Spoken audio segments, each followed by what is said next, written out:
Marcos, bakit mo kami niloko? Bilog na bilog sa pangako mo.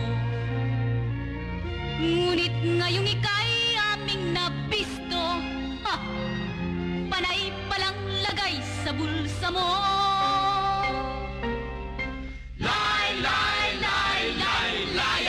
Layas ka na, Marcos. Punong-puno na ang bayan sa'yo.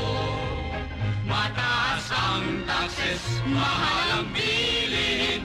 Taong bayan, wala nang makain. Ngayong ang bayan ay namumulubi, Osmeña ang kailangang magsilbi. Siya'y dalubasang ekonomista, pulubing bayan ay giginhawa.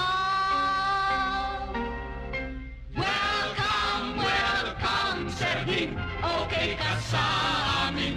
Sa tulong mo, baya'y paunlarin.